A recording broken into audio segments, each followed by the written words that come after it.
una reunión que sesionó en composición del Buró Político, el Secretariado y el Comité Ejecutivo del Consejo de Ministros, donde estuvimos evaluando el estado actual de las relaciones entre Cuba y Estados Unidos, y yo como conclusión informé lo que hoy apareció en la prensa, y ahí están las respuestas a estos elementos que plantea Legañoa. Por lo tanto, yo voy a ratificar que en correspondencia con la política consistente que siempre ha presentado la Revolución Cubana, bajo la dirección del general de ejército como líder histórico de nuestra revolución y la mía, y colegiado con las principales instancias del partido, el gobierno y el Estado cubano, funcionarios cubanos sostuvieron recientemente conversaciones con representantes del gobierno de los Estados Unidos para buscar por la vía del diálogo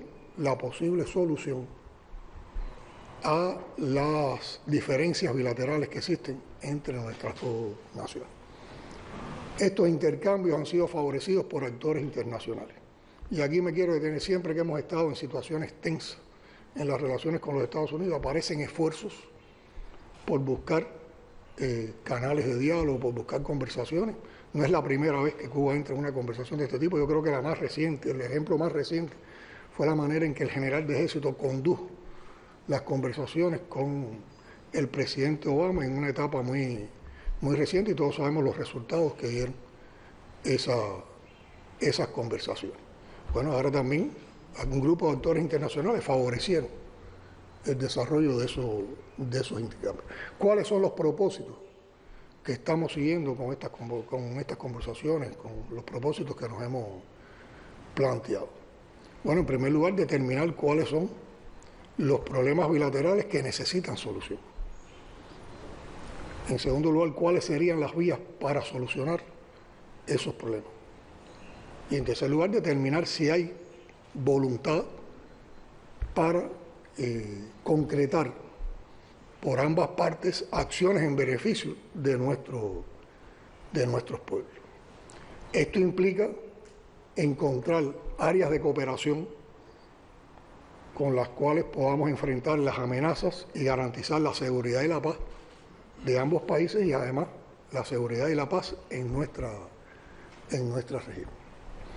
Como explicaba anteriormente, no ha sido ni será práctica de la revolución responder a las campañas especulativas. Esto es un proceso muy sensible que se aborda con discreción, con la discreción que lleva en cada momento. Se aborda también con sensibilidad y con responsabilidad y mucha seriedad, porque es un problema que afecta a los vínculos bilaterales. Afecta a los vínculos bilaterales, y además de esto lleva un esfuerzo fundamental, arduo, tenaz, para poder avanzar en soluciones. Por lo cual también tenemos que encontrar la construcción de espacios de entendimiento que nos permitan avanzar en el proceso, y además de eso alejarnos de la confrontación. En esos intercambios hemos expresado nuestra voluntad de continuar el proceso bajo los principios de la igualdad y el respeto a los sistemas políticos de ambos países, a la soberanía, a la autodeterminación, tomando también el criterio de reciprocidad y en apego al derecho internacional. Ese es el momento en que estamos ahora en relación a las conversaciones o al diálogo con los Estados Unidos. Randy Alonso, Ideas Multimedia.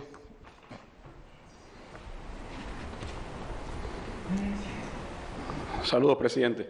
Bueno, además de esta noticia, que por supuesto ya está generando titulares desde que salió la información hace unos minutos, hay temas nacionales también que son de interés para nuestro pueblo, y creo que el más urgente, el perentorio, tiene que ver con la situación energética. Es decir, en estos días se ha incrementado el horario de apagones, hemos tenido que enfrentar muchas contingencias.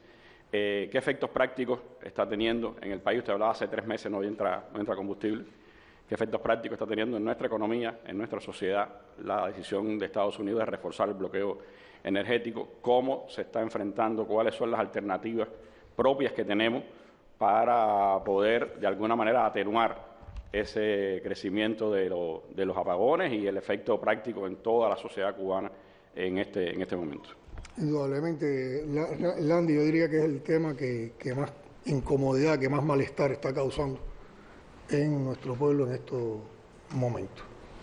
Y tiene que ver, insisto, con el bloqueo energético, con el recrudecimiento que en la situación energética nos ha planteado ese bloqueo energético.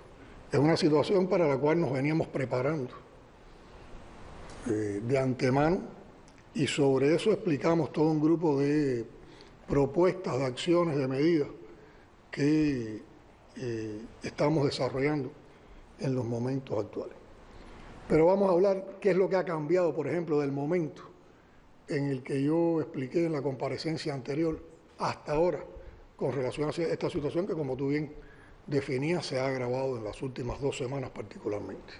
Bueno, en primer lugar, hace 3 meses que no entra combustible al país. Por lo tanto, nosotros estamos generando energía eléctrica en el horario diurno con crudo nacional y nuestras termoeléctricas. Y además el aporte de las fuentes renovables de energía, que es considerable y, como habíamos dicho un momento, se ha movido entre un 49 y un 51% en los días, en dependencia también del sol y en dependencia también, que es otro elemento que tengo que explicar, de cómo ahora podemos manejar en medio de situación de inestabilidad del sistema electroenergético nacional esa energía de los parques fotovoltaicos para regular frecuencias y evitar los blackouts, que fue un elemento nuevo que se introduce en estas últimas 2 semanas y voy a explicarlo posteriormente.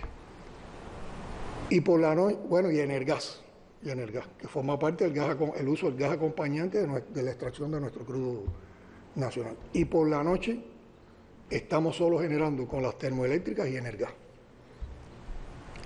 Ahora, adicionalmente a eso, antes de la semana pasada, a nosotros nos habían quedado determinadas disponibilidades de fuel oil y diésel que las estábamos empleando en 2 emplazamientos fundamentales para el sistema electroenergético nacional, que son los motores de generación distribuida que tenemos en Moa y un sistema de motores que tenemos en el Mariel. 3 meses sin entrada de combustible, se agota el diésel y se agota el fuel oil. Por lo tanto, sale un número considerable de megawatts con los que estábamos generando, sobre todo para el horario pico y el horario por la noche, salen de ese sistema de generación. Y ponen el sistema en una situación de mucha inestabilidad. Fíjense, nosotros habíamos logrado mantener en enero y febrero niveles de apagones no superiores a los de diciembre. Habíamos controlado la situación de una manera efectiva con las estrategias que habíamos trazado, que no quiere decir que no había apagones. Si había apagones prolongados, pero no en la magnitud que hemos tenido en los últimos días. Al cesar la generación de estos 2 bloques de motores, de estas 2 estaciones de generación distribuida, que son las únicas que habíamos podido emplear hasta ahora, recuerden que nosotros hemos recuperado y tenemos disponibles más de 1.400 megawatts de generación distribuida, que no hemos podido emplear en todo este tiempo por la falta de combustible, por las consecuencias de ese bloqueo energético. Si nosotros dispusiéramos de combustible, tendríamos en los horarios de la noche 1.400 megawatts más de generación que nos sacarían del pico. O sea, en el pico habría un déficit de los 500, 600, 700 megawatts, pero pudiéramos cerrar las noches y pudiéramos cerrar las madrugadas y las afectaciones fueran mucho menores que las que tenemos en este momento. Al salir estas dos plantas de generación distribuida, el sistema se vuelve muy inestable. Y hay un día en que ocurre una salida brusca de Itera. Por lo tanto, las oscilaciones que provoca esa salida de Itera produjeron el blackout. Cuando vamos a recuperarnos del blackout, hace falta combustible en los grupos de las islas para poder ir dando algunas señales con las cuales puedan arrancar las termoeléctricas, se puedan sincronizar e incluso se puedan sincronizar los parques fotovoltaicos. Eso ya se hace con mínimos de combustibles que teníamos en los emplazamientos y que estaban previstos precisamente para situaciones de este tipo. Sí, bueno, superamos el blackout, se incorpora la guitera, pero como estamos en una situación de inestabilidad, sobre todo desde el punto de vista de variación de frecuencia, por ejemplo, en estos días en La Habana, una subestación se ha disparado y ha provocado la caída en varios circuitos a la vez. Cuando eso pasa, la gente nos critica. No, pero ¿por qué no son capaces de repartir el apagón? No, lo que pasa es que el apagón se incrementa por situaciones que no estaban planificadas y llega a dimensiones tan altas que a esa hora es muy difícil estar, porque cada vez que hay conmutación tienes el riesgo entonces de producir también oscilaciones. Y en medio de toda esa madeja de adversidad, de complejidad, es que se mueve esa situación y esas decisiones sobre la situación eléctrica. Entonces, en una situación como esta de inestabilidad, no podemos aprovechar en el día incluso toda la potencia o toda la energía que generan los parques fotovoltaicos, porque hay que regular con más o menos conexión de los parques fotovoltaicos la frecuencia del sistema electroenergético nacional para evitar que haya otro blackout. O sea, esas son las razones por las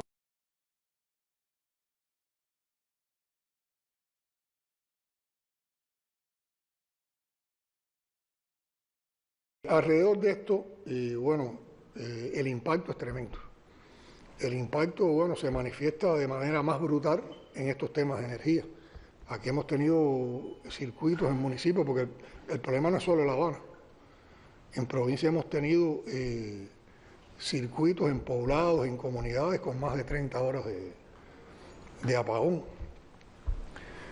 Eso provoca una irritabilidad, un malestar, una angustia tremenda de la población, porque además impacta en todo lo otro. Nos impacta directamente en el abasto de agua, en el bombeo de agua. Entonces ya son dos cosas muy vitales en una vivienda, en una familia, en la vida de una familia, actuando a la vez. Pero nos impacta en la vitalidad de los servicios de producción y también en brindar servicios a la población. Impacta en las comunicaciones, porque también las radiobases se quedan sin energía. Impacta en los servicios médicos, impacta en la educación, impacta en el transporte. Y así pudiéramos ir viendo cómo esto impacta transversalmente en todas las actividades cotidianas de las cubanas y los cubanos. Ahora yo les puedo decir que aquí no se apaga nada porque se quiera molestar a nadie, al contrario, se está haciendo lo imposible.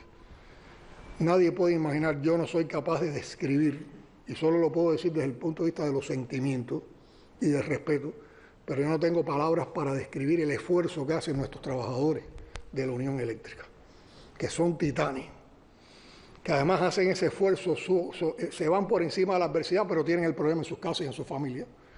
Y muchas veces cuando hay 30 o 40 horas de apagón, en una de sus comunidades, afectada a una de sus familias, ellos llevan más de 40 horas trabajando sin descansar, en una termoeléctrica o en un parque fotovoltaico o buscando solución a una problemática. Por eso, y no lo cuestiono en los términos de no entender el malestar, pero sí molesta o lo lamento que haya personas que en medio de este malestar, que los reconocemos que es legítimo, su respuesta sea a injuriar a la revolución, a injuriar al gobierno o a injuriar a la institución eléctrica, porque la culpa no es del gobierno, la culpa no es de la revolución, la culpa no es de nuestro sistema electroenergético nacional. Revolución, gobierno, trabajadores están haciendo un esfuerzo para superar lo imposible. La culpa es del bloqueo energético que nos han impuesto. Y yo preguntaría, ¿qué capacidades tendrían otros países de en medio de un bloqueo energético como este, que ya lleva 3 meses, más de 3 meses, tuvieran capacidad para mantener los niveles de generación eléctrica que hemos mantenido nosotros? Que solo han sido posibles por hacer un uso muy racional y yo diría hasta creativo, innovador, del crudo nacional, con el cual se están abriendo nuevas perspectivas, y por otra parte, toda la inversión que con un esfuerzo extraordinario en medio de estos tiempos de bloqueo recrudecido El país ha hecho una inversión que está provocando un cambio de matriz energética visible, porque también, como expliqué la otra vez, si no hubiéramos tenido los 1000 megawatts de energía fotovoltaica en estos tiempos, ¿qué estuviera pasando en el día y cómo estuviéramos saltando de un blackout a otro blackout y las afectaciones fueran mayores? Y esas son las razones que explican la diferencia entre lo que ha pasado en las últimas semanas. Estamos hablando de esa realidad, estamos hablando de esa complejidad, pero yo también quiero hablar de lo que estamos haciendo y por dónde van las luces, comprendiendo que todo no tiene una solución inmediata, pero hay soluciones. De hecho, ya hay soluciones, que lo que pasa es que la magnitud del problema es tan grande que no se ven en toda su dimensión y en todo su aporte, y aquí traigo algunos datos. Pero quiero detenerme en un tema para que vean la perversidad que hay con este bloqueo energético. En estos momentos en el país hay decenas de miles de personas esperando por una operación quirúrgica que no se puede desarrollar por la falta de electricidad. Yo creo que en días pasados el ministro de Salud Pública dio datos muy relevantes. Pero en esas decenas de miles hay una parte importante de niños que están esperando una intervención quirúrgica por las afectaciones que tiene nuestro sistema electroenergético y por nuestro sistema de salud por este bloqueo energético. Y sin embargo el país vive, el país está organizado, un Estado fallido que enfrenta todas estas situaciones y que busca resolver, que busca además avanzar. Yo no recuerdo si fue ayer o tal vez antes, un artículo que se publicó en Cuba Debate de una periodista de Rosana, que reconociendo la complejidad también hablaba de las cosas hermosas que pasan. Susana, de las cosas hermosas que pasan en este país todos los días. Los niños yendo a la escuela, la manera en que se atiende a un paciente en un hospital que está en una enfermedad compleja, el esfuerzo. Nosotros estamos siguiendo todos los meses el trabajo de las provincias. Y ya estamos haciendo el segundo corte, estamos haciendo ya en estos momentos el corte de lo que ha sucedido en las provincias y de cómo las provincias han ido desarrollando sus estrategias con cierre de febrero. Compañeros, la cantidad de soluciones que se encuentran, la manera en que se está organizando la vida para el pan, para dar ofertas de gastronomía, ofertas de comida a la población, la manera en que con todas estas limitaciones se está trabajando en el campo cubano para producir más alimentos, la manera en que se han organizado las transportaciones del personal de la salud, la manera en que se está conduciendo el curso escolar tanto en la educación como en la educación superior. Pero como decía Susana, pero también entonces el fin de semana voy a un espectáculo cultural del más altísimo nivel en mi país. Esas son nuestras realidades, esas son también las expresiones de que nosotros tenemos un pueblo que actúa con resistencia creativa, que eso nos mantiene unidos y que en esa unidad también hay una potencialidad tremenda para enfrentar esta situación. Entonces voy a hablar de lo realizado. Y fíjense, de lo realizado, en lo que voy a explicar, en los datos que voy a dar, con los que no quiero aburrir, pero son datos que más que todo muestran la continuidad que le damos a lo que ya habíamos explicado anteriormente, pero que son los resultados prácticamente de un solo mes. O sea, que también saquemos la cuenta, si en un mes hemos avanzado esto, ¿cuánto más iremos avanzando en el resto de los meses? Y permítanme que vaya a algunos datos.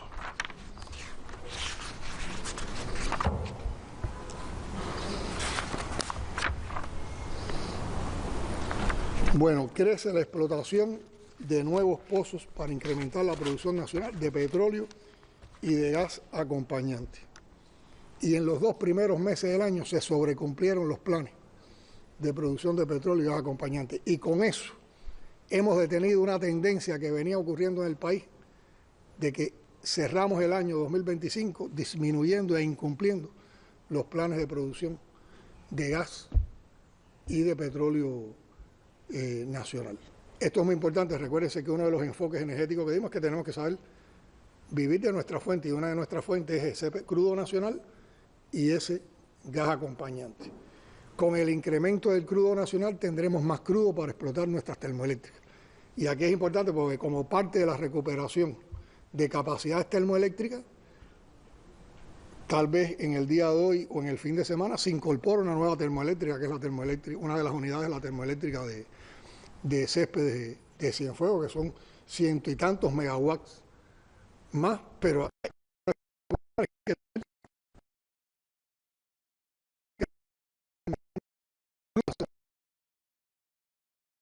el combustible para la generación eléctrica en esas capacidades. Y con el gas acompañante, y después daré un dato, de gas manufacturado en la ciudad de La Habana. Ya eso está en práctica y hay un grupo de nuevos servicios que en un mes se han habilitado. Se han construido ya 4 tanques de la base de supertanqueros. Recuérdense, después del incendio la base quedó en una situación de total deterioro y necesitamos tanques para poder almacenar combustible. Se han recuperado 180, en lo que va de año se han recuperado 185 megawatts de generación térmica. Como decía, los parques fotovoltaicos están generando entre el 49 y el 51% de la energía en los horarios del día. Ya hay instalados 529 nuevos clientes de gas manufacturado en La Habana de los 20.000 previstos a los que vamos a llegar. En solo un mes. Recuérdense que esto no es llegar y abrir una llavecita, hay que hacer conductoras, hay que hacer zanjas para las conductoras, hay que hacer todas las conexiones para llegar a una casa con gas manufacturado. Se ha logrado que casi todas las panaderías del país que estaban identificadas que podían ir a una transformación en el tipo de energía a utilizar para la cocción, se han convertido. Y hay más de 715 panaderías que se han convertido a leña o a carbón. Se han instalado 955 sistemas fotovoltaicos en viviendas aisladas y en centros sociales que dan vitalidad a la actividad de atención a la población en los municipios. Por ejemplo, ayer cuando hacíamos el análisis con algunas provincias, ya hay provincias que han cubierto en un municipio sus policlínicos. Sus policlínicos ya funcionan con fuentes fotovoltaicas. Un grupo de instituciones sociales, hogares maternos, pero ya eso es una realidad, ya vamos por 955, además de un número de viviendas aisladas a las cuales también se le oferta este servicio. O sea, estamos hablando de policlínicos, hogares maternos, de ancianos, casas aisladas, áreas de cajeros electrónicos, estaciones de Texas para sostener las comunicaciones funerarias y otros centros. 120 niños con enfermedades que requieren constantemente climatización en sus casas ya tienen los módulos fotovoltaicos que le garantizan eso en su casa a las 24 horas y ahora estamos en otro levantamiento que está realizando el Ministerio de Salud Pública para extender este servicio a más familias. Se recuerdan que habíamos hablado de que había un grupo de trabajadores destacados, fundamentalmente de los sectores de la salud y de educación, a las cuales se les iban a instalar 10.000 módulos. Bueno, se han instalado 10.034 módulos que ya están, ya esas personas reciben ese beneficio. En las próximas semanas se van a incorporar nuevas capacidades de parques fotovoltaicos. Hemos terminado un nivel de parques fotovoltaicos que están pendientes de toda la asistencia técnica de los proveedores y que ya están terminadas en la misma medida que la asistencia técnica va dando las validaciones, se estarán sincronizando con el sistema electroenergético nacional. En ese orden de cosas, quiero destacar lo siguiente. Hay un programa, un proyecto que comprende la instalación, no es un parque fotovoltaico, comprende la instalación de estaciones de baterías para llegar a una cifra de 50 megawatts en acumulación de baterías. Esto es una energía que no es, esta acumulación es para regular frecuencia. O sea, lo que hoy estamos teniendo que hacer a costa de los parques fotovoltaicos, estas estaciones de batería ayudarían a eso y por lo tanto podríamos aprovechar más los parques fotovoltaicos y el sistema electroenergético estaría más estable. ya se están cargando, cargando eléctricamente 8 de los 16 contenedores que completan ese proyecto. Por lo tanto, los primeros 25 megawatts de acumulación en batería para regular frecuencia los vamos a tener en los próximos días. Y se sigue trabajando en los otros 8 contenedores para completar los 50 megawatts que ayudarán a regular frecuencia y evitar caídas eventuales del sistema electroenergético. Próximamente se conectan 4 nuevos parques fotovoltaicos de 21 megawatts cada uno, por lo tanto eso da una cifra aproximada de 85 megawatts, y hay otros 3 parques fotovoltaicos de un total de 15. Los 15 en total aportarán alrededor de 85 megawatts, pero ya los primeros 3 parques de ese proyecto se van a terminar y eso aportaría 15 megawatts más. O sea que estamos hablando en días, antes que termine marzo, de que estamos incorporando más de 100 megawatts al sistema electroenergético nacional con fuentes fotovoltaicas. Se establecieron un grupo de tratamiento diferenciado que estimula las inversiones residenciales de fuentes renovables de energía y también para el ámbito estatal, tanto en lo residencial como en el ámbito de los proyectos empresariales de los negocios. Estas acciones o estas medidas que se tomaron están orientadas en tres ámbitos fundamentales. Un ámbito es el arancelario, o sea, se libera de aranceles todas estas importaciones. Otro ámbito es el de usar una tarifa preferencial de pago por el Sistema Electroenergético Nacional, que teniendo instaladas estas capacidades, además de la que usa, pueda generar y pueda aportar al Sistema Electroenergético Nacional, o alguien que haga una inversión para generar para el Sistema Electroenergético Nacional. Y la otra comprende un grupo de impuestos, de tributos, que llevan un tratamiento diferenciado a los que importan, a los que instalan, a los que dan servicio a estas fuentes renovables de energía. Bueno, en un levantamiento que no está completo y que varía todos los días, ya hay 2.247 entidades privadas, estamos hablando de negocios privados, que tienen fuentes, sistemas fotovoltaicos para desarrollar su actividad. Hay más de 900 empresas estatales que disponen de sistemas fotovoltaicos para acometer sus actividades. Hay 6.765 viviendas ya conectadas al Sistema Electroenergético Nacional mediante sistemas fotovoltaicos. Hay 636 bombeos solares a la población, estos son sobre todo en acueductos de comunidades. Hay 462 bombeos solares para el riego en la agricultura, y a la misma vez se están haciendo inversiones en la rama de las hidroeléctricas y en la energía eólica, y posiblemente cuando termine el año nosotros tendremos un nuevo parque eólico en Herradura, en la provincia de Las Tunas. Estaremos recuperando capacidades eólicas en los parques de Jibara, y también estaremos conectando nuevas hidroeléctricas. En el área de la transportación eléctrica, ustedes saben que se está potenciando la movilidad eléctrica y la creación de electrosolineras. Bueno, en el país hay más de 2.665 vehículos eléctricos. Hay más de 21.600 motorinas eléctricas, muchas de estas que son particulares. Las formas no estatales las han puesto a disposición de servicios para la población ante los gobiernos locales en un grupo de territorios. Ya hay más de 42 estaciones de carga para este parque.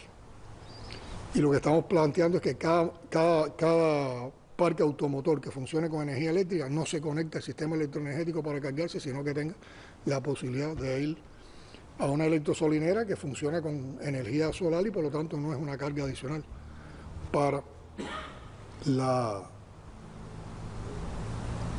el sistema electroenergético. Ayer el primer ministro, quiero explicar que también con nosotros están compartiendo este encuentro varios miembros del Buró Político, el primer ministro Marrero, el miembro del Buró Político Ojeda, nuestros ministros de las Fuerzas Armadas Revolucionarias, el Ministerio del Interior, nuestro canciller y también un grupo de compañeros, los viceprimeros ministros y miembros del Comité Ejecutivo del Consejo de Ministros, que son varios de los compañeros que van a dar explicaciones, dándole continuidad a todos estos temas la próxima semana junto a un grupo de ministros. Bueno, Marrero ayer me compartió una información que no la voy a dar completa, pero por ejemplo se ha hecho una inversión en 400 autos eléctricos, de los cuales ya estarán arribando los primeros días, en los próximos días, los primeros 100 aproximadamente, que lo vamos a dedicar al traslado de pacientes con hemodiálisis en todos los lugares del país. Por lo tanto, estaríamos independizando un servicio tan sensible a la población como la hemodiálisis de la dependencia de combustible fósil. Por supuesto, estos vehículos eléctricos que se van a emplear en esos servicios van a tener también tiempo disponible para ayudar también en otros servicios de salud. Ahora que hablo de estas cosas que tienen que ver también con la sensibilidad de la gestión de gobierno hacia los problemas de la población, qué extraña dictadura somos, que en medio de esta situación nos estamos preocupando porque los pacientes con hemodiálisis tengan una solución, porque los policlínicos tengan una solución, porque los servicios básicos a la población tengan una solución. También se van a incorporar 150 triciclos eléctricos y 15 microbuses para transporte de pasajeros. Esto se adiciona. Ustedes saben que sistemáticamente en estos meses se han ido incorporando este tipo de medios al transporte en varias provincias. Pero aquí quiero destacar una cosa, estos son equipos que se compran los componentes, pero los ensamblamos en el país.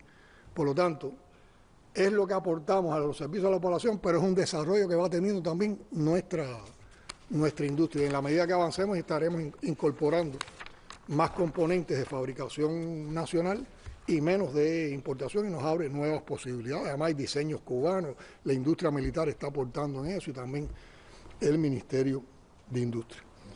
Y 34 furgones eléctricos para cargas.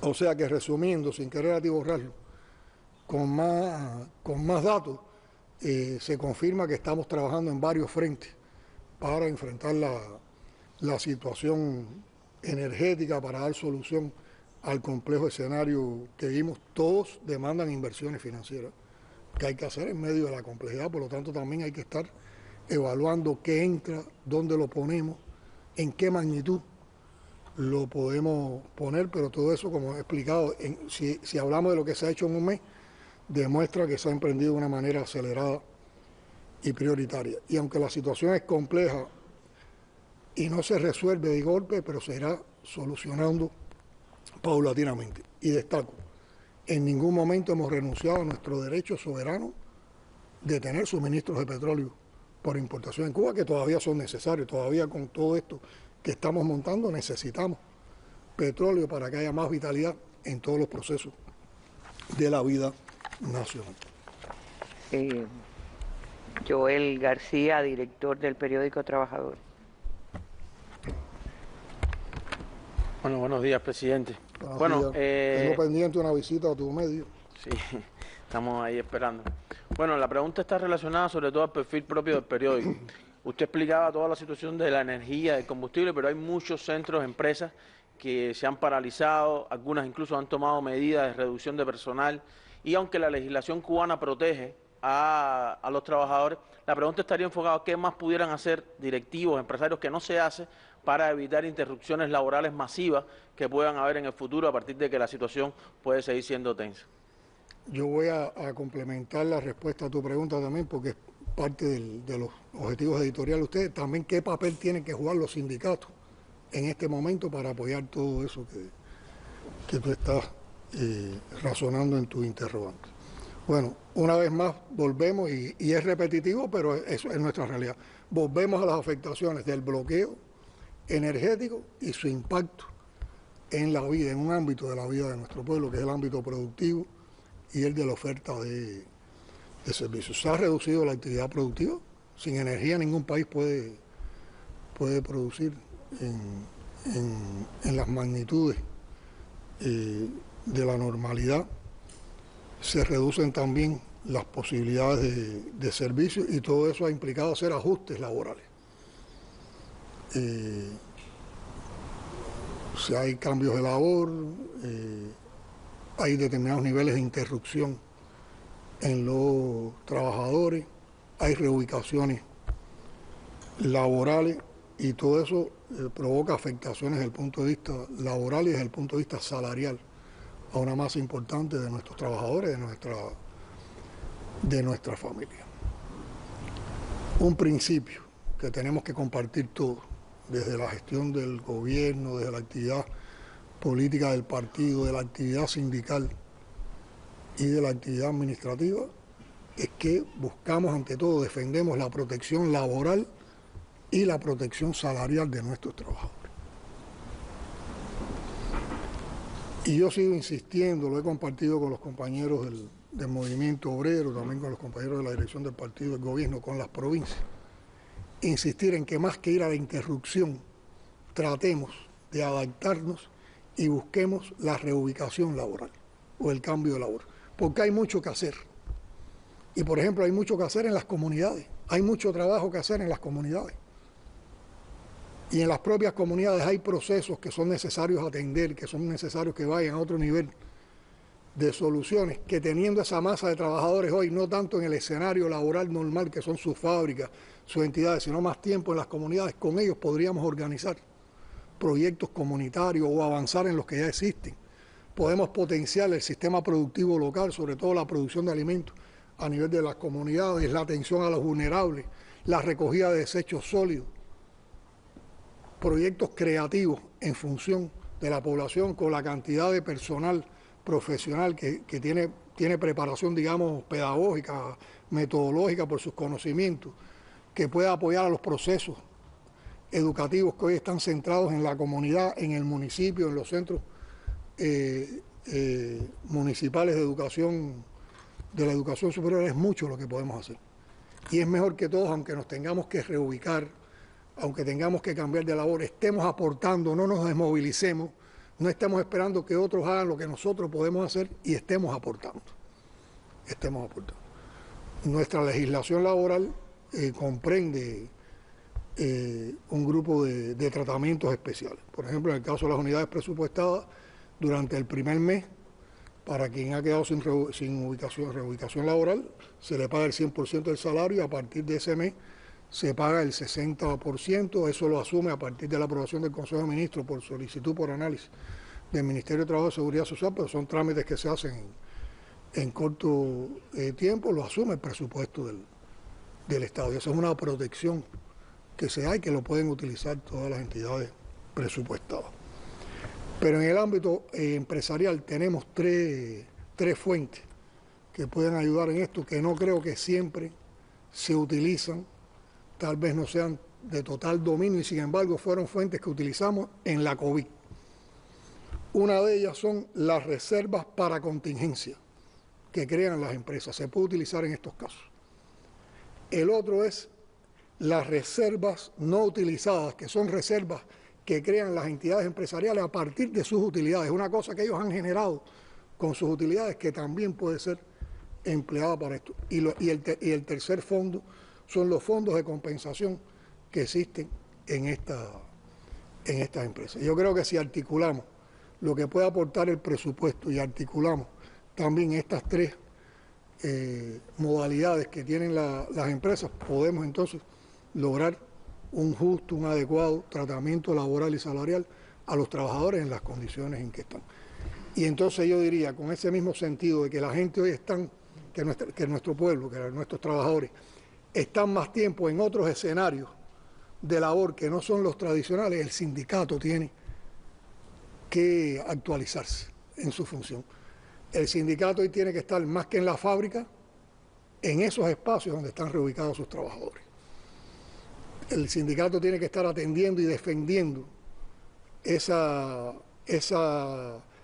tratamiento laboral y salarial con voluntad de solución en esos espacios donde van a estar más los trabajadores. Y yo insisto mucho en el ámbito comunitario. Si nosotros aprovechamos esa masa de trabajadores que además son vecinos, entre los cuales hay toda una empatía y toda una posibilidad en la solución de problemas que tenemos en lo local, en la comunidad, en el municipio. Yo creo que podemos dar un salto importante en todo un grupo de actividades en medio de la situación tan complicada que tenemos. Y no tenemos a nadie parado, no tenemos a nadie movilizado, no tenemos a nadie sin estar dando un aporte a nuestra sociedad. Y eso también, esa participación y esa capacidad de adaptarnos, da unidad. Y en la unidad está la razón de todas nuestras victorias, de todo lo que podemos avanzar en todos nuestros empeños. Pero lleva un análisis exhaustivo, un análisis comprometido, un análisis responsable por los que dirigen las entidades presupuestadas, por los que dirigen las empresas y también por el movimiento sindical. Raciel Guanche, Juventud Rebelde. Saludos, presidente. Las universidades cubanas, en medio de este contexto, también han tenido que transformarse, ¿no?, para culminar su proceso docente. Sin embargo, ha habido estudiantes que han tenido preocupación también con el tema, ¿no?, para terminar lo que es el semestre docente. Mi pregunta concreta es, bueno, si se ha hablado de la dirección del país,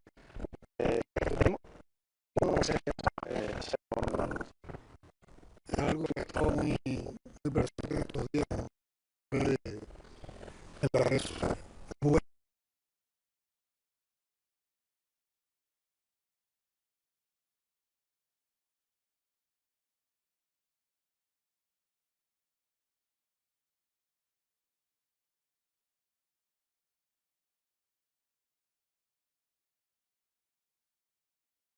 Cómo funciona una universidad con apagones, sin combustible para el traslado de profesores y estudiantes, con déficit de alimentación,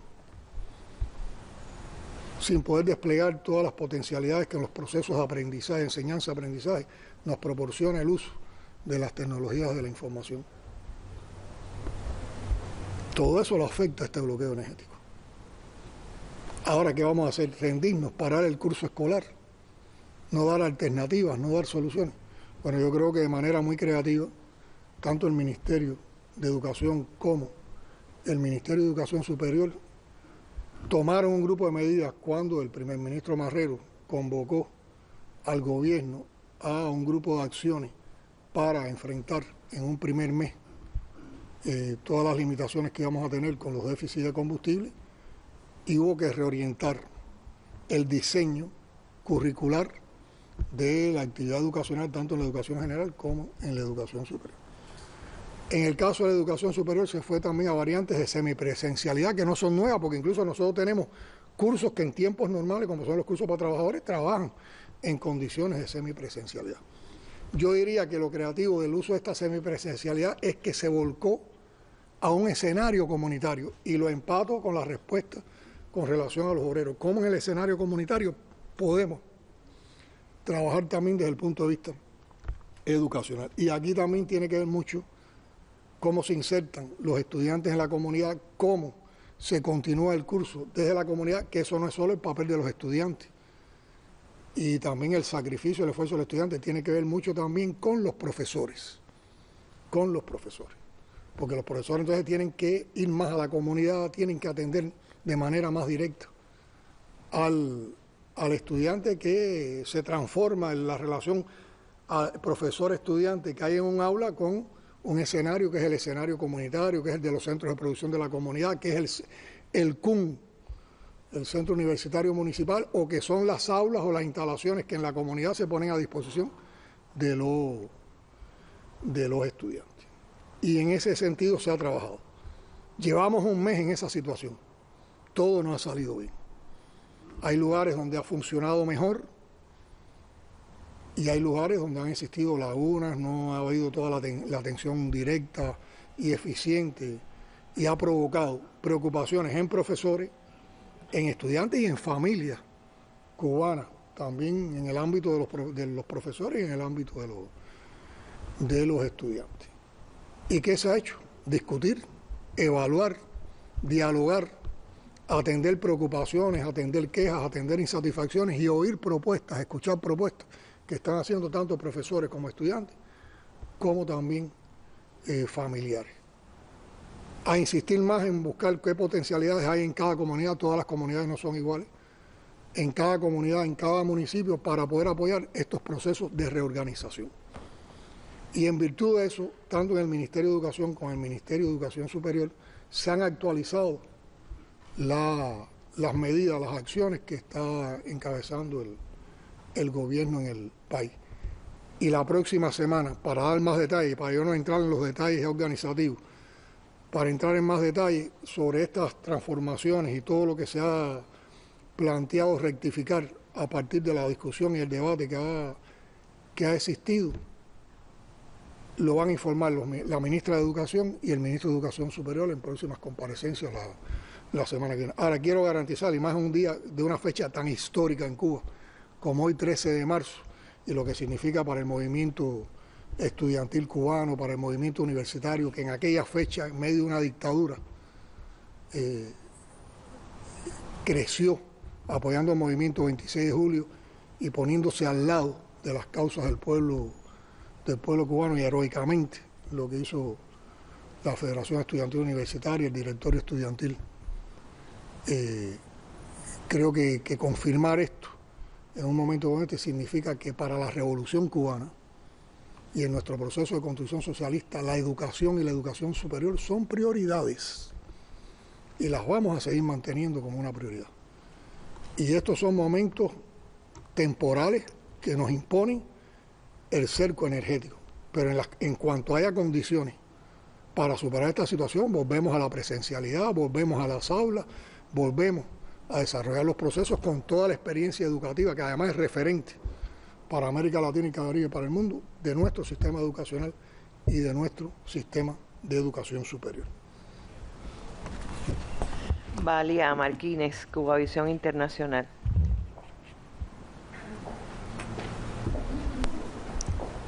Buenos días, presidente. Buenos días. En este diálogo que usted sostiene hoy con la prensa, nos gustaría particularizar en un tema, y es el papel de los connacionales en el exterior.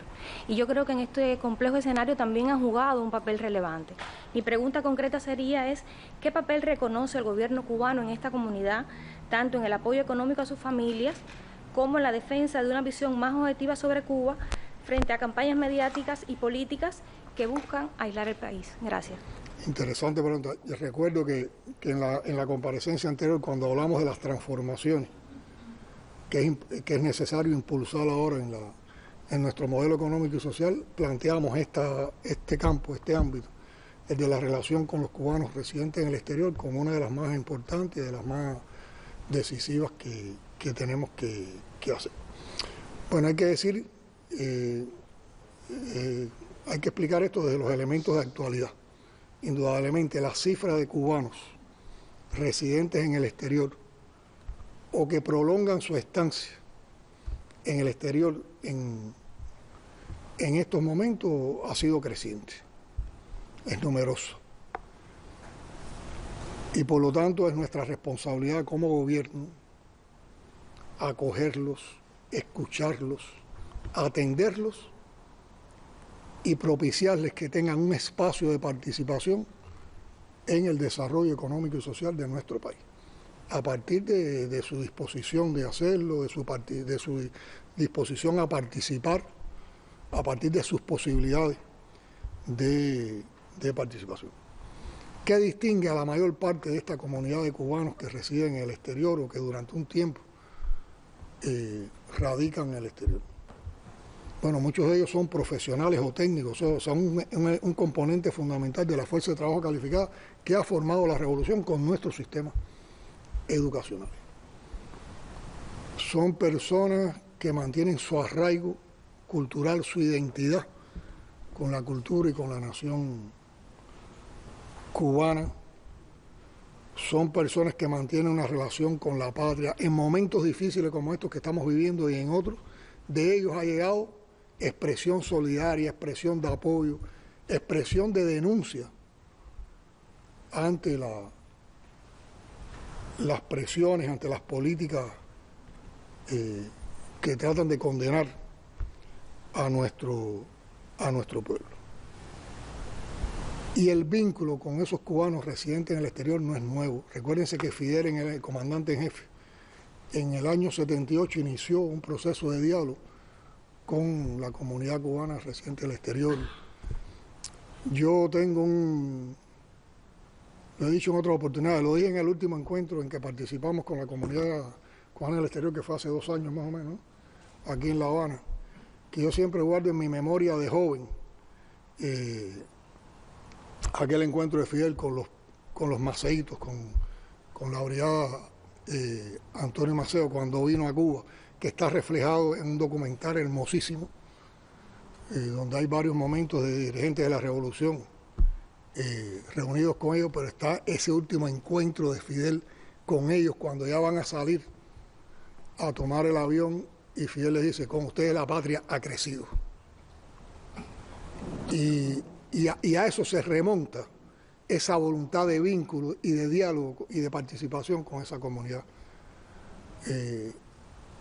residente en el exterior. Después eso ha tenido, en el transcurso de estos años, momentos importantes con las 4 ediciones que ha tenido la Conferencia Nación y la Emigración, que se ha propuesto incluso hasta cambiarle el nombre, porque no se ven como emigrados, se ven como parte de la nación. Hay que decir que los principales dirigentes de la revolución, en las visitas de trabajo que han realizado en los últimos tiempos a diferentes países, siempre buscamos un espacio para reunirnos con los cubanos que residen en esos países, para escucharlos, para compartir con ellos lo que se está viviendo, incluso para que ellos planteen sus propuestas y sus preocupaciones. En el último año ha habido una actividad intensa que a través de la dirección del Ministerio de Relaciones Exteriores y a través del Ministerio de Comercio Exterior, que atienden a los cubanos residentes en el exterior, ha existido mucho vínculo. Se han producido varios encuentros en países, varios encuentros por zonas, por regiones del mundo, donde ellos han planteado y han explicado preocupaciones, limitaciones, aspiraciones, han hecho propuestas y han planteado lo que ellos consideran trabas para poder ellos aportar más en el país. Y con todo eso hicimos un registro, hicimos un dossier de todas esas formulaciones. Hay que decir también que se han hecho encuentros sectoriales. Por ejemplo, se desarrolla un evento de pedagogía en el país, vienen como parte de los delegados a participar en ese evento cubanos residentes en el exterior de la rama pedagógica, y se hace un encuentro pedagógico con cubanos residentes en el exterior. Hay un evento industrial o una feria de negocios con los cubanos de ese sector, se hacen encuentros, y eso también nos ha dado mucha información al respecto. Recientemente, con un procesamiento que hubo de los resultados de todos esos encuentros, hemos hecho un análisis en el Buró Político y en el gobierno del país, y creo que con las nuevas medidas que se van, o las nuevas acciones que se van a dar a conocer, resuelven, yo creo que casi en la totalidad, los planteamientos que han hecho los cubanos residentes, y facilitan mucho la presencia de ellos y su participación en el programa de desarrollo económico y social del país. Esas medidas, esas acciones, esas reflexiones que hemos hecho y todo lo que vamos a implementar, el viceprimer ministro Oscar, que es además, se desempeña además como ministro de Comercio Exterior, el lunes, en una comparecencia que no sé si será en la mesa redonda o en otro espacio, va a explicar detalladamente todo lo que se ha avanzado en materia de la atención, en virtud de lo que tú preguntabas con relación a los cubanos residentes del exterior, pero yo creo que hemos construido una plataforma que permite una participación más activa, menos cargada de burocracia, de trámites, más flexible, incluso con cosas muy novedosas que no las voy a adelantar y que voy a dejar que Oscar sea el que los explique en la comparecencia que tendrá el próximo lunes. Oscar, planifícate el lunes, porque no me puedes hacer quedar mal ahora. Así que si tenían otra fecha, la ponen el lunes. Norland Rosendo, director de la Agencia Cubana de Noticias. Buenos días, presidente, a usted y a todos los que nos acompañan en esta comparecencia de prensa. A pesar del escenario tan complicado para aislar a nuestro país, en los últimos tiempos hemos recibido ayuda solidaria y la estamos recibiendo aún.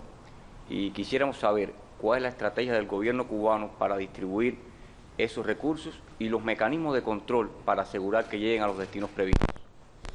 Bueno, vamos a hablar de actualidad y vamos a hablar también de antecedentes, de historia. La actualidad es que estamos recibiendo donaciones y sobre todo hay un país amigo, hermano, que se ha mostrado a una altura tremenda, que es México, encabezado por su presidenta Claudia Sheinbaum, que ha tenido una firmeza en la defensa a Cuba tremenda y que agradecemos y respetamos y cada vez admiramos más, y bueno, de otros países.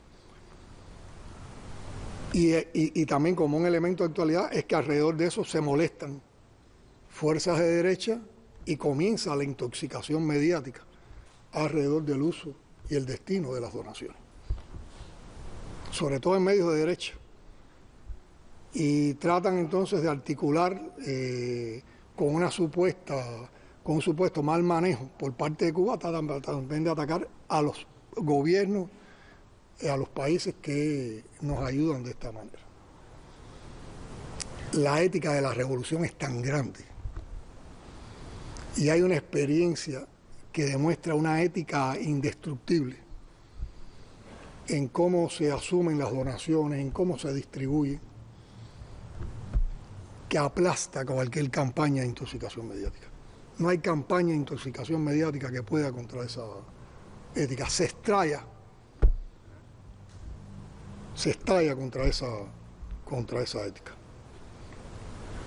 Y eso lo sabe, ¿quién lo tiene más claro que nadie? El pueblo, que es el destinatario de las donaciones que nos hacen los países amigos, las organizaciones solidarias. Entonces, vamos a hablar de historia. Hay una larga historia, hay una larga experiencia de la manera en que organismos internacionales, proyectos de cooperación, instituciones, organizaciones de solidaridad con Cuba, gobiernos, amigos de la solidaridad, hacen donaciones al país en una variedad tremenda de modalidades. Pero el país también tiene organizado un sistema de planificación, de distribución, de control y una enorme experiencia en cómo tramitar estas donaciones. A nosotros nos llegan donaciones de todo tipo y ante circunstancias distintas. Llegan donaciones de emergencia o de ayuda en situaciones tan complejas como las que estamos viviendo. Llegan donaciones en momentos de emergencia como los ciclones o determinada catástrofe natural.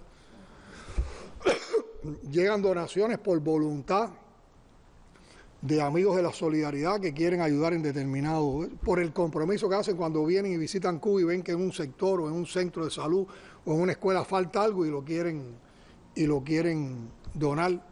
Vienen como parte de proyectos de cooperación que tenemos con determinados organismos, vienen como parte del trabajo que desarrollan importantes agencias como el Programa Mundial de Alimentos y el Fondo de las Naciones Unidas para el Desarrollo, el PNUD. ¿Qué se toma en cuenta cuando nos hacen las donaciones? Bueno, lo primero que nosotros respetamos es el propósito de la donación por parte del donante. Si los donantes dicen, yo quiero que estas libretas lleguen a tal escuela, esas libretas van para tal escuela.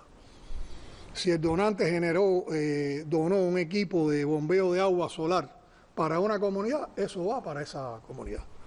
Hay otros donantes que no plantean un propósito, digamos, puntual, sino un propósito más general. Bueno, yo dono estos kits de sistemas fotovoltaicos para policlínicos del país. El país, ¿qué hace? Analiza dónde hay las mayores necesidades y le propone al donante. Te proponemos que se prioricen con esta donación tuya tales policlínicos del país y se cumple con el objetivo de esa donación. O sea, de esa manera vamos interactuando. Y hay otros que son más generales, que envían cosas de donación y que nos permiten que nosotros, con criterios de país, a partir de prioridades, generalmente se orientan hacia los vulnerables, hacia instituciones que dan servicio social como los hogares maternos, las casas de abuelos, las casas para niños sin amparo de familia, y para instituciones de salud, educación u otras, las distribuimos de esa manera.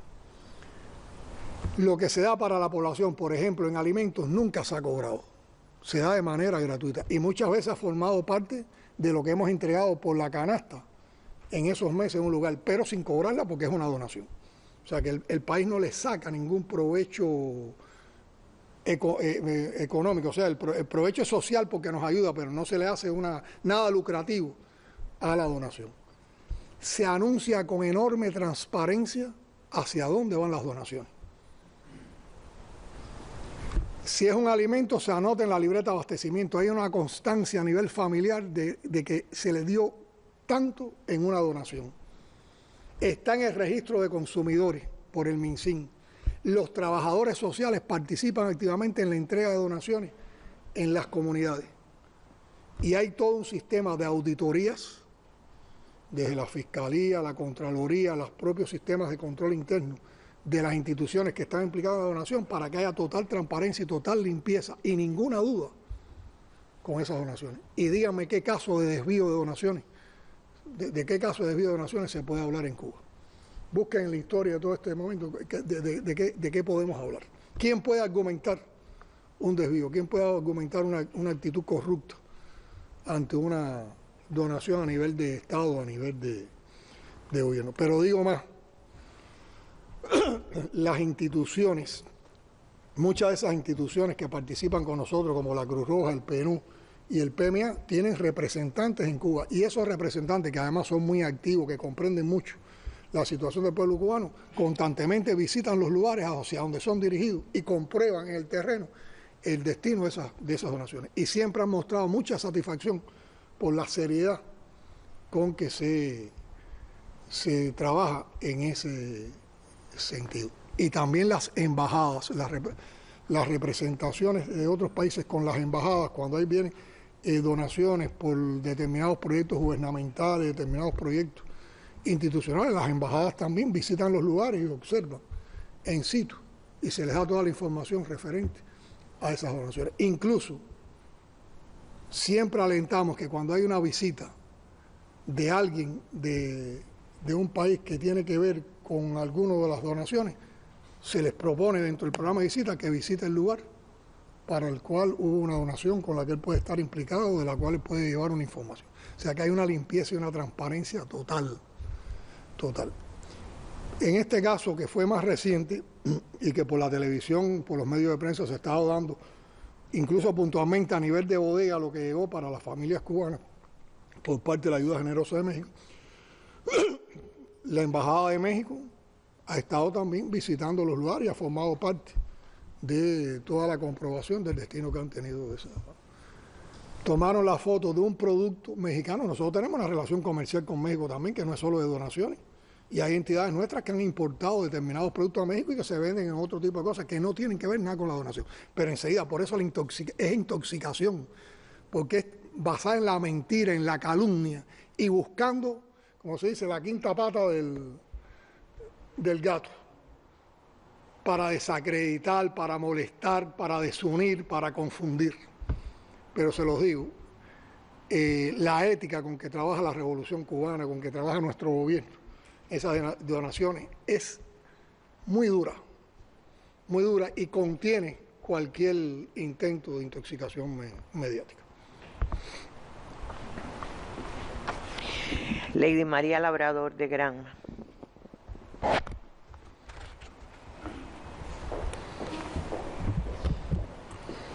Sí, gracias. Buenos días. Saludos para usted, presidente, y también para todos los que nos acompañan.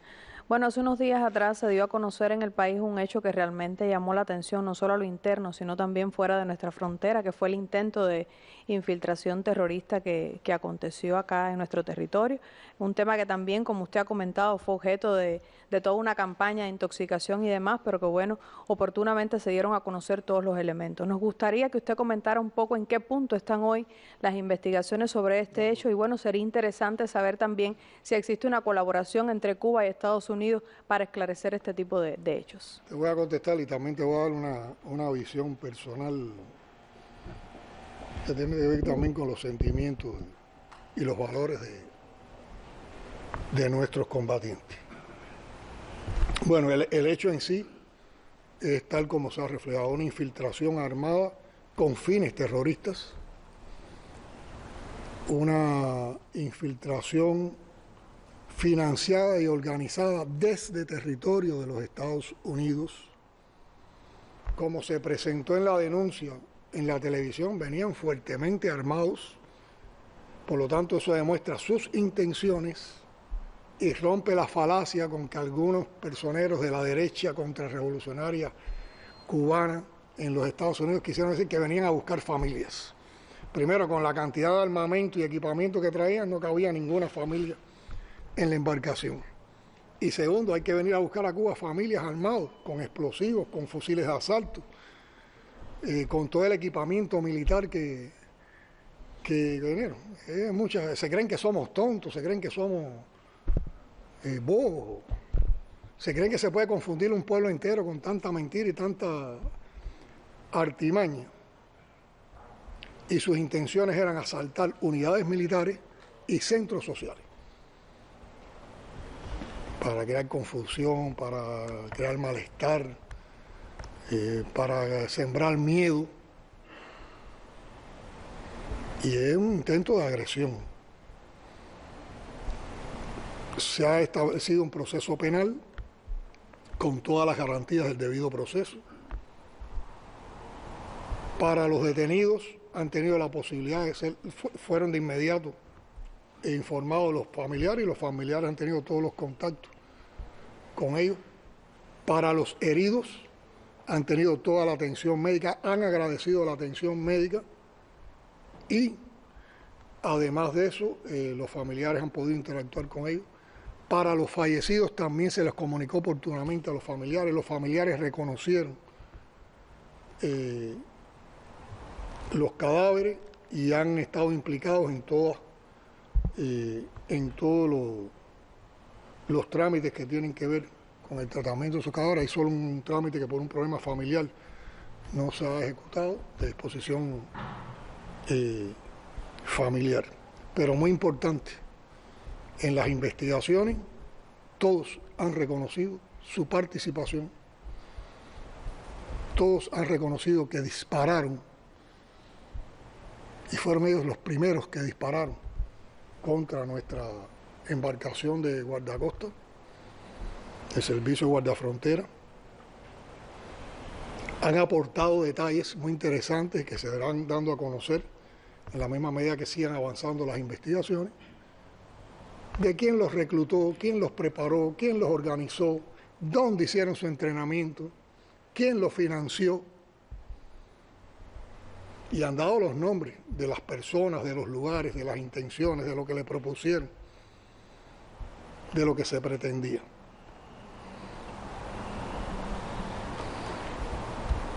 Dos de los detenidos están incluidos, están declarados en la lista nacional de personas y entidades designadas como terroristas que tiene nuestro país y han sido circulados también a instituciones internacionales.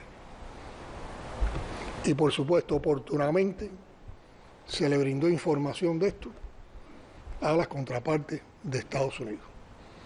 Las contrapartes de Estados Unidos han estado informadas, han agradecido la información que se les han dado, han planteado por vía consular, ¿no? Es el término exacto, vía diplomática, consular, han planteado su disposición de participar de conjunto en el esclarecimiento de los hechos y estamos a la espera de una posible visita ya anunciada, ¿no?, de expertos del FBI para participar en el esclarecimiento y las investigaciones con nuestras fuerzas del Ministerio del Interior.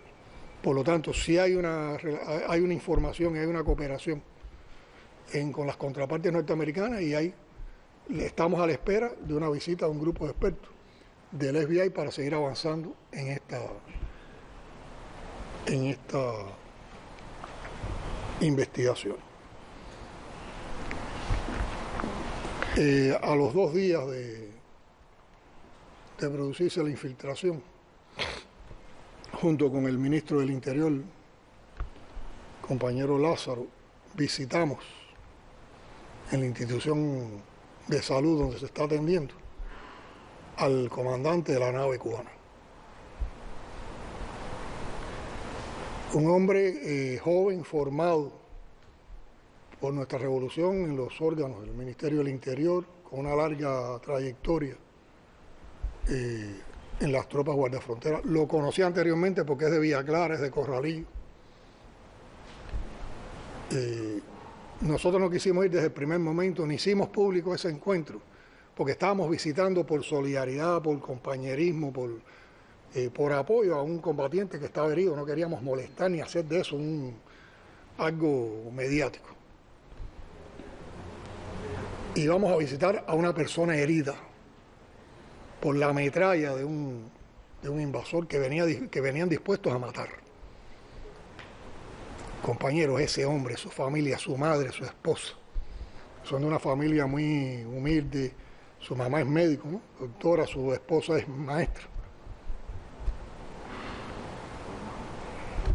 Se desbordaba en explicarnos, no su herida ni su dolencia, el cumplimiento del deber. Y uno trataba de preguntarle cómo te sientes, te duele, el cumplimiento del deber. Y nos narró cómo fue herido, cómo se mantuvo al timón, al mando de la nave, y cuando ya las fuerzas no le alcanzaban, le pidió a uno de sus compañeros que tomara el mando de la operación. Se tuvo que acostar, estaba sangrando totalmente, debilitado, y oía todo el desarrollo. Y un orgullo tremendo por haber frustrado esa infiltración, por haberle evitado al pueblo cubano un dolor si esas personas lograban desembarcar y lograban cumplir sus propósitos. Y digo estas cosas porque son muchas las lecciones que hay en este país, en estos tiempos difíciles.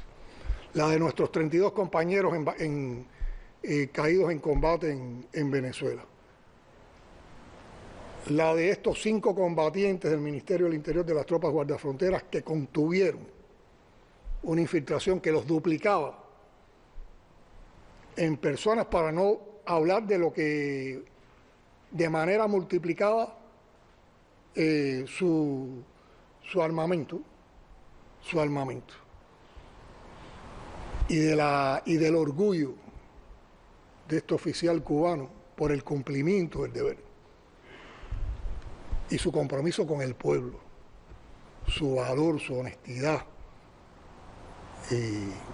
y su comportamiento cubano, cubanísimo, que se va por encima de cualquier otra conducta y otro comportamiento. Esas son de las cosas también que fortalecen convicciones, que nos enaltecen en tiempos tan duros, y aprovecho para compartirlo porque es un sentimiento que tenemos Lázaro y yo, que lo vivimos ahí y que no lo habíamos dicho, pero yo creo que es bueno que se conozca cómo son nuestra gente, porque nuestra gente tienen rostros, tienen nombres, tienen familia, tienen historias, y ojalá un día, en algún momento, cuando él tenga más recuperación, cuando se entienda, la prensa también puede hacer un trabajo, pero sobre todo de historia de vida con un compañero como ese, que es también una expresión y un ejemplo de lo que se multiplica en miles de combatientes de nuestras Fuerzas Armadas Revolucionarias y del Ministerio del Interior. Y bueno, también, ya que estamos hablando de infiltraciones y de planes enemigos, han sido detenidos también, como se ha anunciado, 10 ciudadanos panameños que también están siendo procesados con un proceso con todas las garantías para él mismo, que han tenido contacto con sus familiares y que han tenido atención consular y una visita del embajador de Panamá en Cuba, y que está en marcha una investigación donde también han reconocido su culpabilidad y también han dado información de quién los reclutó, bajo qué circunstancias, con qué propósitos, en los lugares, han dado los nombres de las personas, y todo eso también está en investigación y forma parte de la denuncia que se está haciendo alrededor de ese tema. Bueno, usted hablaba del 13 de marzo, aquí está Radio Reloj también, que tiene un día histórico. Joanny Eduardo, en representación de la emisora Radio Reloj. Buenos días, presidente. Buenos días. El gobierno de Ecuador recientemente declaró al personal de nuestra embajada en ese país no grato. Hubo una cumbre que a las claras busca revivir la política de Estados Unidos y la OEA para lograr el aislamiento de Cuba. Mi pregunta es, ¿cuál es la posición del gobierno revolucionario para enfrentar, es decir, frente a esta nueva agresión del gobierno estadounidense? Gracias. A ver, vamos a evaluar el contexto. ¿Qué es lo que distingue a Cuba? Algo de lo que distingue a Cuba ante el mundo. ¿Qué distingue a Cuba en sus relaciones con el mundo? ¿Qué es lo que ofrece Cuba al mundo? Un vínculo amplio, activo, amistoso, de cooperación y de solidaridad. Eso es lo que marca las relaciones de Cuba con el resto del mundo. Y nosotros somos un país que tiene relaciones diplomáticas con la mayoría de los países del mundo. Pero además un vínculo amplio de pueblo a pueblo, con amigos en todo el mundo. Cuba ha cooperado con el desarrollo de países, con programas gubernamentales, donde los cubanos y las cubanas han estado desarrollando misiones. Hay un reconocimiento altísimo del papel que han jugado, y están todas las historias de nuestras misiones médicas, educativas, de constructores, de trabajadores. De igual manera, en los lugares donde fuimos a luchar por solicitud de gobierno, sobre todo en el África, en países africanos, hay un reconocimiento a cómo actuaron nuestros combatientes, nuestros oficiales. Por lo tanto, yo diría que hay un sentido y lo que distingue a Cuba son precisamente esas virtudes, esos valores que provocan admiración hacia Cuba, no rechazo. Ese es el sentimiento que se predomina en la mayoría de esas relaciones y de los que participan en esas relaciones. Por supuesto, en América Latina y el Caribe, la patria grande, nuestra América, esos vínculos son más fuertes, son más íntimos, son más cercanos, tienen que ver con toda la historia de cada uno de nuestros países, con todas las relaciones. Y ahí en la historia, yo recuerdo cuando estuvimos en México en un acto por el grito de Dolores, como tanto López Obrador en aquel momento presidente como yo, cuando hicimos nuestras palabras, había una cantidad de hechos que enlazaban a nuestros países, a México y a Cuba, pero eso se puede hablar de Angola, eso se puede hablar de las misiones internacionalistas, eso se puede hablar en cualquier lugar del mundo. De eso hablan con dolor los hondureños que han quedado ahora desatendidos porque su gobierno retiró la brigada médica de Honduras, o de países caribeños que ahora van a quedar sin la atención de los médicos cubanos, que reconocen que es vital para sus sistemas de salud la presencia de personal de la salud cubana. Ahora, en la historia también hay que reconocer que los gobiernos de Estados Unidos, desde que triunfó la Revolución Cubana, los gobiernos, pues han sido todos los gobiernos, ha insistido mucho en tratar de aislar a nuestro país.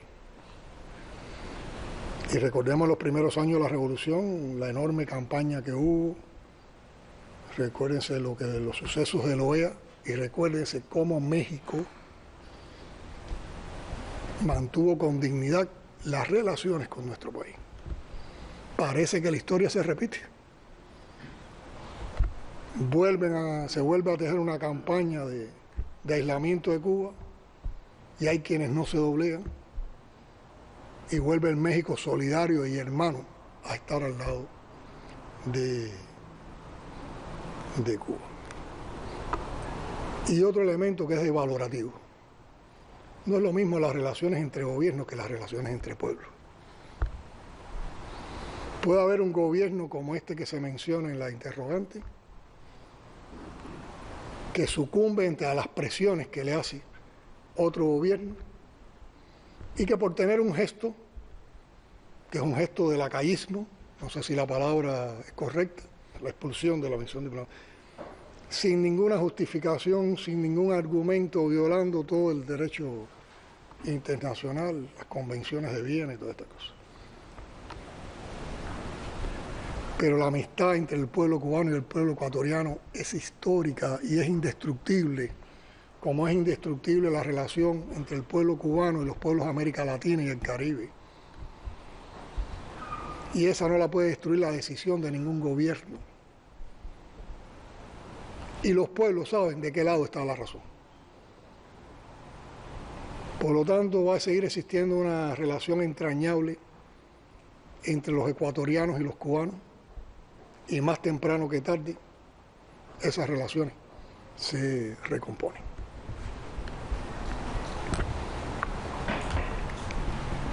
Recuérdese, nosotros tenemos que participar en el Día de la Defensa. Bueno, si nos da una pregunta más, queda De acuerdo. Radio Rebelde. Jesús Mato.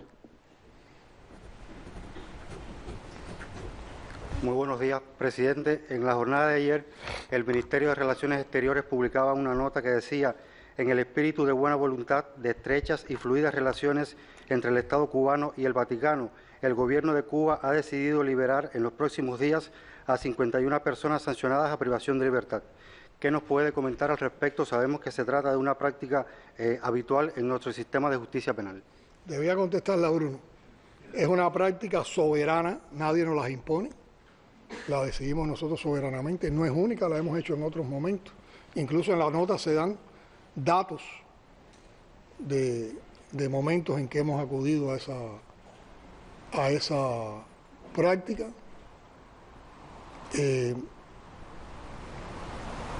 Es soberana, la hacemos en este momento por las explicaciones que se dan en la nota y sencillamente responde a nuestra vocación humanista y a la manera en que la revolución trata con justicia. Caso, fíjense, está reconociendo que son personas que han mantenido una buena conducta y nosotros reconocemos en nuestras normas legales los beneficios a las personas que cumplen sanción por determinada conducta. Como siempre, prepárense ahora va a venir la intoxicación mediática, la búsqueda de relaciones con otros hechos, la distorsión de las realidades, pero tranquilo, hemos tomado una decisión soberana y ahí está. Bueno, yo les propongo terminar y nosotros tenemos que ir a las actividades de la defensa, aquí están nuestros jefes militares y hay todo un programa. Agradecerle a los representantes de la prensa, sobre todo cuando sabemos que ustedes están en una jornada de actividades por el Día de la Prensa Cubana, que mañana tengan un provechoso Día de la Prensa Cubana y vamos a seguir manteniendo este tipo de encuentros. Ahora también, como habíamos anunciado aquí, viceprimeros ministros, Marrero también, y otros compañeros de la dirección estarán ampliando la información sobre todos estos temas. Y hay una agenda, hemos tirado la agenda pública, hemos revisado, hay más de 15 temas que podemos estar abordando, hay preguntas sobre, la gente está preguntando sobre las transformaciones, por dónde van. De hecho, hemos hablado de algunas de ellas hoy, bueno, los temas de la situación actual, el tema de las desigualdades, la vulnerabilidad, entre otros. Nos vemos próximamente y muchas gracias a todos. Muchas gracias al espacio de Buenos Días por darnos esta oportunidad.